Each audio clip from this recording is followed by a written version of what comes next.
গুজরাট টাইটান্সকে হারিয়ে IPL 2026-এর play অফসের লড়াইয়ে কার্যত খাতায় কলমে টিকে থাকলো কলকাতা নাইট রাইডার্স। তবে সামনে রয়েছে কঠিন অঙ্ক। ইডেনে গুজরাট টাইটান্সের বিরুদ্ধে প্রথম ইনিংসেই জয়ের ভিত অনেকটাই গড়ে ফেলেছিল কলকাতা নাইট রাইডার্স। ফিন এলেনের ফ্যান্টাস্টিক ইনিংসের পর দেখা গেছে আঙ্গাকেশ রাঘুবংশীকেও দুর্দান্ত একটা ব্যাটিং করতে। আইপিএল 2026-এ ইতিমধ্যেই 60টি ম্যাচ শেষ আর প্লে অফের লড়াই এখন আরো মারাত্মক কঠিন হয়ে উঠেছে। তাই আজকের এই ভিডিওতে আমরা দেখবো আইপিএল 2026-এর updated point table, deeply analyse করব কোন দল এগিয়ে, কোন দল পিছিয়ে, কোন দল এলিমিনেট আর কারা প্রায় কোয়ালিফাই করে ফেলেছে। তাই ভিডিওটি অবশ্যই শেষ পর্যন্ত দেখবেন। আপনি কোন দলের ফ্যান কমেন্টে জানাবেন। ভিডিওটি ভালো লাগলে লাইক করবেন আর চ্যানেলটিকে সাবস্ক্রাইব করে বেল আইকনটি প্রেস করে রাখবেন। তাহলে বন্ধুরা, ম্যাচ সামারির কথা বললে ইডেনে এটি ছিল নাইটদের 100তম ম্যাচ। এই ম্যাচে টসে হেরে প্রথমে ব্যাট করতে নামে কলকাতা। গুজরাট টাইটান্স টিমের একাধিক ক্যাচ মিসের সুযোগ পুরোপুরি কাজে লাগায় তারা। প্রথম ইনিংসে কেকেআর তোলে 2 উইকেট হারিয়ে 247 রান। ফিন এলেন খেলেন দুর্দান্ত 93 রানের ইনিংস। আঙ্গাকেশ রাঘুবংশী অপরাজিত থাকেন 82 রানে।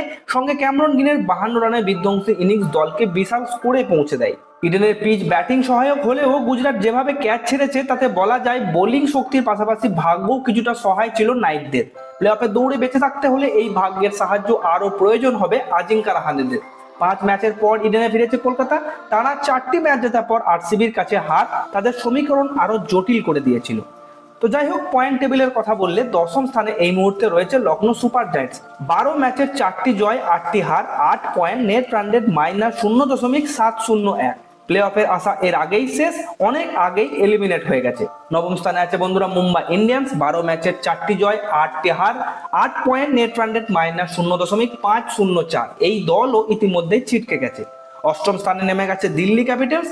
12টি ম্যাচে 5 জয়, 7টি হার, 10 পয়েন্ট, নেট রান রেট -0.993। এখনো গাণিতিকভাবে টিকে আছে, তবে 14 পয়েন্টে কোয়ালিফাই করা খুব কঠিন। 7ম স্থানে গেছে বন্ধুরা কলকাতা নাইট রাইডার্স। 12 ম্যাচে 5 জয়, 1টি বাতিল, 11 পয়েন্ট।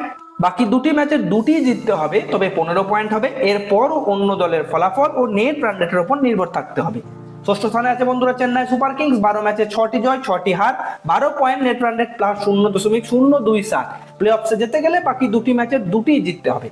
5ম স্থানে আছে রাজস্থান রয়্যালস। 11টি ম্যাচের 6টি জয়, 12 পয়েন্ট, নেট রান রেট +0.082। বাকি 3টি ম্যাচের মধ্যে অন্তত 2টি জিততেই হবে।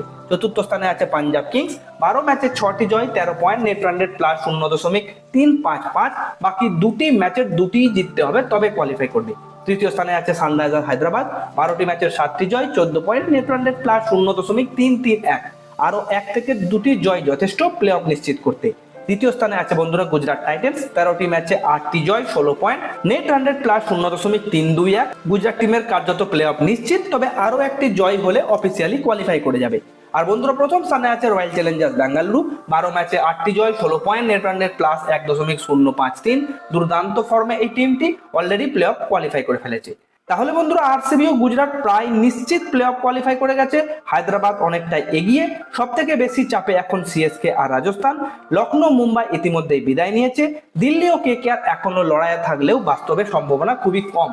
তো এই ছিল আইপিএল 2026-এর আপডেটেড পয়েন্ট টেবিল এবং সম্পূর্ণ বিশ্লেষণ। ভিডিওটি ভালো লাগলে লাইক করুন, চ্যানেলটিকে সাবস্ক্রাইব করতে ভুলবেন না। কথা হচ্ছে আপনাদের সাথে পরের ভিডিওতে। ধন্যবাদ।